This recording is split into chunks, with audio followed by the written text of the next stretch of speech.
Muy buenos días, jóvenes estudiantes. Estamos aquí nuevamente presentes para darles a conocer el tema correspondiente esta semana, ya indicando que ya estamos casi para culminar el tercer bimestre e indicarles también que hay que ingresar a las clases y cumplir con las tareas.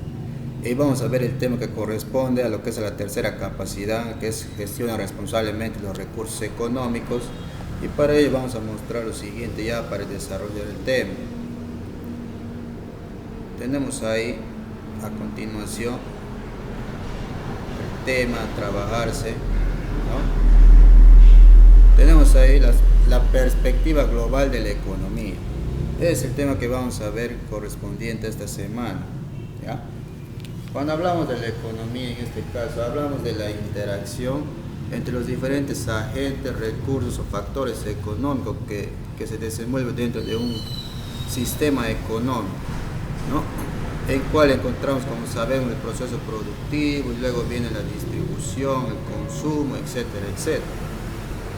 Pero en este caso vamos a hablar más en un aspecto global de qué manera se lleva el manejo de la economía, en este caso también dentro del país, ¿no? Y por eso tenemos ahí lo que es, en el primer punto, ¿no? La microeconomía, ¿no?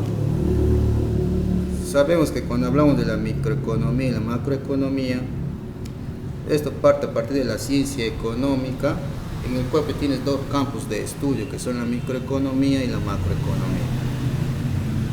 En este caso vamos a detallar lo que es la microeconomía primero, donde nos dice, estudia el comportamiento de los agentes económicos como las familias y las empresas, ¿no? Que está basado principalmente o que toman decisiones e interactúan dentro de los mercados, ¿no? Cuando hablamos del proceso productivo, no hablamos de la interacción que encontramos dentro del mercado con respecto a la relación, la interacción que hay entre los agentes económicos, ¿no? Como ya vemos, las familias, las empresas, el Estado. Podemos decir que la microeconomía se basa principalmente en ello, principalmente el comportamiento de estos agentes, ¿no? Como las familias y las empresas dentro del Estado, de qué manera el mercado a partir de ello, ¿no? Se da ese proceso de la economía. Pero ahora encontramos lo que es la macroeconomía, que estudia la eficiencia, el comportamiento y la estructura de la economía de un país en su conjunto. O sea, aquí estamos hablando de algo más global, de algo holístico, ¿no? De la economía de un país, en este caso en el nuestro. ¿Y qué implica? Implica analizar los efectos agregados del comportamiento de todos los agentes económicos. En la microeconomía hablamos necesariamente casi solamente de ello, pero en la macroeconomía ya hablamos de los agentes económicos, hablamos también de aspectos importantes como la inflación, el desempleo, la balanza de pagos o el crecimiento económico, ¿no? O sea, las mediciones del crecimiento económico que se realizan en Perú a nivel anual, ¿no? Entonces, en el cual pues influyen decisivamente la vida cotidiana de las personas, ¿no? También estudia las tendencias globales y las fluctuaciones de la economía, además de proveer elementos para analizar y resolver los principales problemas económicos, como acabamos de mencionar, como la inflación, el desempleo y la pobreza. De eso necesariamente se encarga lo que es la macroeconomía, algo más global. Luego hablamos de la riqueza nacional y también de la pobreza. Cuando hablamos de la riqueza nacional, es el conjunto de bienes que una sociedad tiene a su disposición, ¿no? La riqueza que nosotros poseemos en este caso y que ha ido acumulando en el tiempo como resultado de varios procesos y ciclos productivos, ¿no? Entonces, la riqueza se genera cuando un agente económico invierte en un proyecto una determinada cantidad de dinero y recibe al final del ciclo productivo o comercial una cantidad mayor a la de la inversión inicial. O sea, de hecho que cuando se realiza un proyecto y se invierte, se tiene que ver una ganancia al final de este ciclo productivo, ¿no?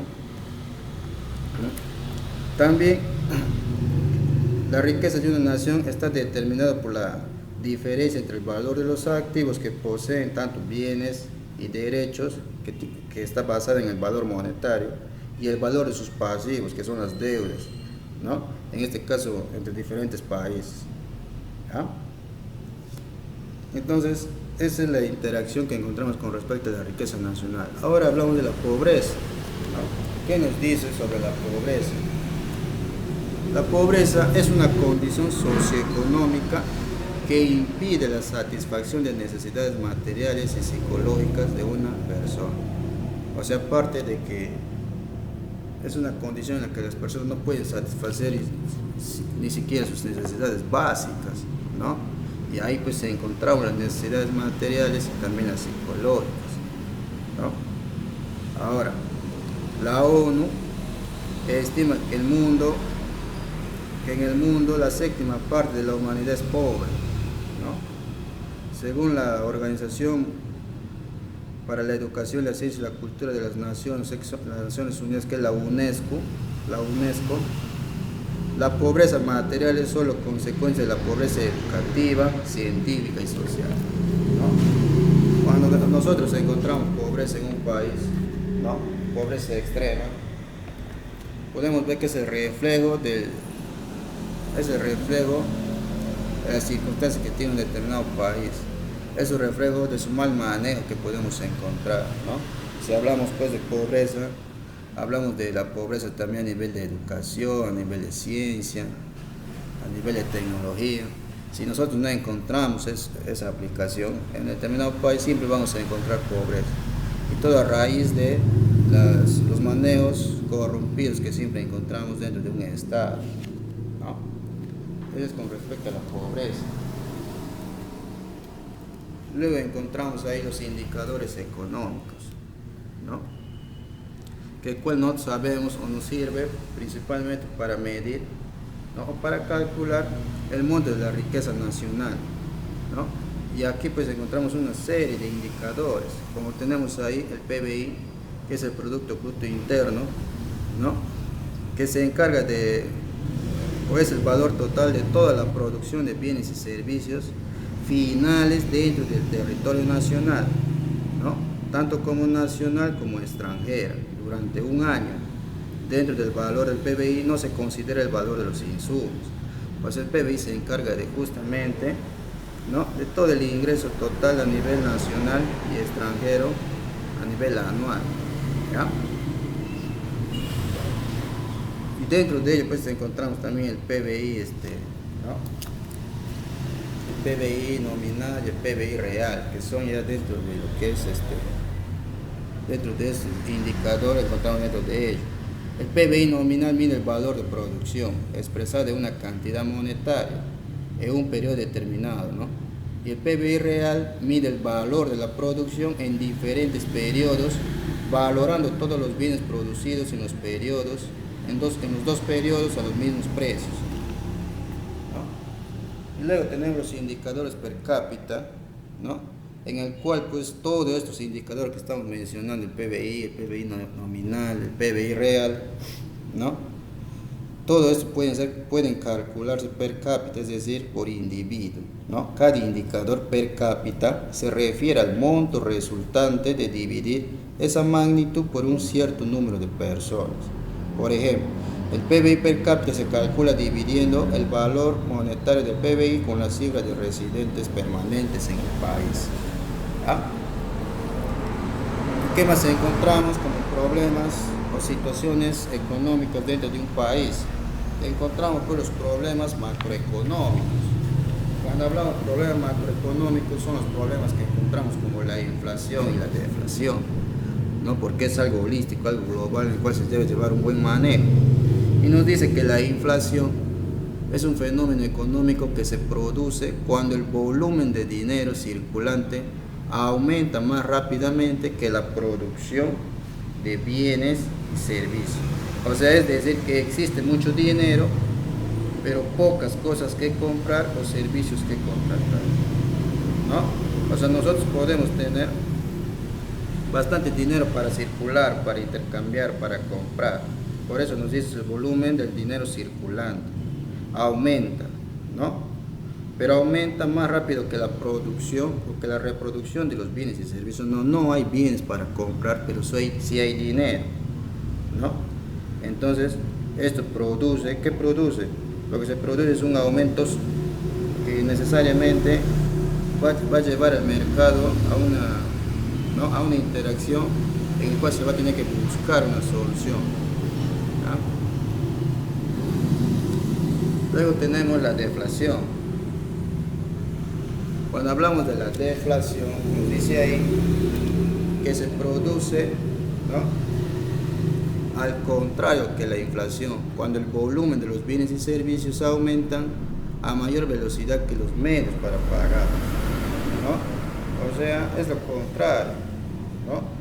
¿Por qué? Porque se produce una caída de los precios, ¿no?, que puede llevar a paralizar la producción, porque la venta no alcanza a cubrir los costos de la elaboración de bienes o la prestación de servicios. Es lo contrario a la inflación. Y dentro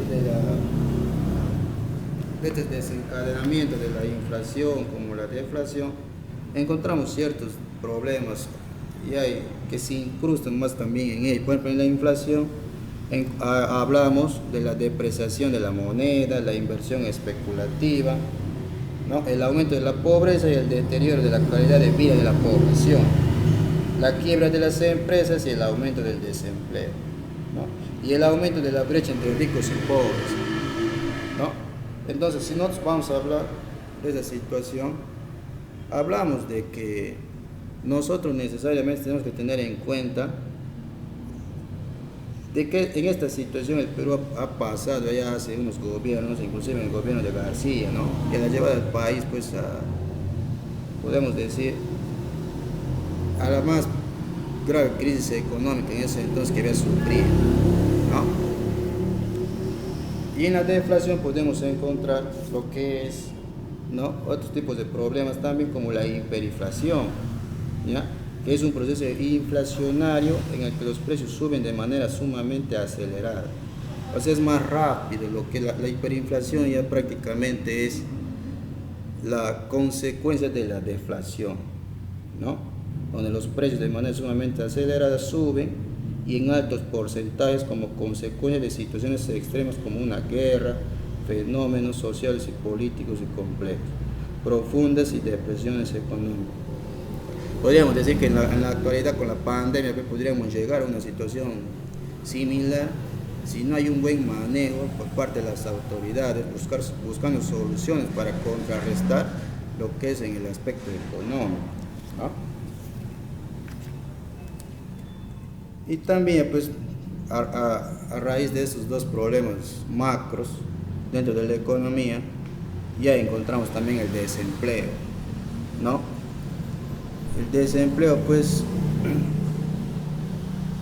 podemos encontrar inclusive varios tipos, o 3 tipos de desempleo. Tenemos el desempleo friccional, el desempleo estructural y el desempleo cíclico, ¿no?, que cual, pues, cada uno tiene una característica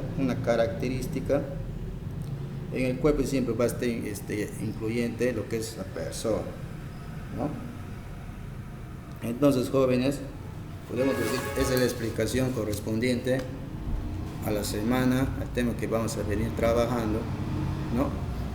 Y ahora vamos a dar pase para el desarrollo del tema, ¿no? Tenemos ahí el tema, la perspectiva global de la economía. Dan a conocer su nombre completo, tienen mi saludo y vamos a iniciar con lo siguiente, ¿ya? Primero van a responder estas interrogantes que tenemos ahí. ¿Cómo crees que se genera la riqueza? ¿Cómo ustedes creen que el país genera su riqueza? ¿A partir de qué y de qué manera, ¿no? Luego tenemos qué factores influyen positivamente en el crecimiento de la riqueza de un país. ¿Qué factores, en este caso podemos centrarnos también en el país, influyen para que realmente se dé el incremento de la riqueza de lo que nosotros poseemos, para que eso se siga incrementando, ¿no? Seguimos y encontramos, van a seguir leyendo la información del tema, ¿no?, y van a desarrollar lo que se indica. Van a explicar primero los siguientes conceptos nomás, solamente expliquen lo que es activos, pasivos, riqueza nacional, pobreza.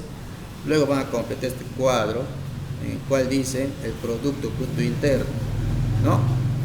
Valores que mide, dan a conocer métodos para determinarlo e indicadores relacionados, ¿ya?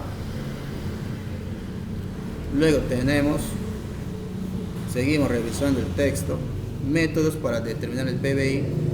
Luego van a analizar el método del gasto y completa el cuadro. Eso van a indicar ahí, ¿ya? Eso van a ubicar en sus textos escolares, en el cual tenemos conceptos y ejemplos. Por ejemplo, consumo de familias, inversión, gasto público, exportaciones, importaciones y bienes de capital. ¿Cuáles son los conceptos y cuáles son los ejemplos que ustedes se encuentran revisando lo que estamos indicando en la pregunta? Luego tenemos completa el cuadro, un último cuadro, ¿no? Sobre los efectos de la inflación, ¿ya? ¿Cuáles son los efectos que nos genera la inflación sobre los procesos de los bienes y servicios? Van a dar a conocer cuáles son esos efectos sobre las inversiones y el consumo, y sobre el empleo y la calidad de vida de la población. ¿Qué efectos genera la inflación en estos 3 puntos? ¿Ya? Eso van a dar a conocer. Y luego respondemos a estas preguntitas para ya culminar. ¿Qué tipos de desempleo existen? Les he dado a conocer, ustedes van a revisar y van a responder. ¿Cuáles son las principales soluciones frente al problema del desempleo? Ya hemos hablado del desempleo. ¿Qué limitaciones presenta el PBI para medir el crecimiento de la economía? Y luego, ¿es posible medir la calidad de vida y el bienestar de la población? ¿De qué manera? No todas estas preguntas vamos a encontrar su información dentro del texto escolar, ¿ya? Para su desarrollo. Y para culminar, solamente elaboren un esquema sobre los tipos de desempleos, ¿ya? Está ahí mencionando las causas y soluciones. ¿Qué es lo que genera el desempleo y cuáles serían sus soluciones para erradicar este problema? Entonces, jóvenes, esa sería la explicación del tema correspondiente a esta semana, ¿ya? Y no olvidarse que estamos casi para culminar, y solamente indicarles que enviar los trabajos por plataforma, como están viniendo haciendo, pero de manera adecuada, ¿ya? Eso sería todo, jóvenes. Nos vemos hasta la próxima.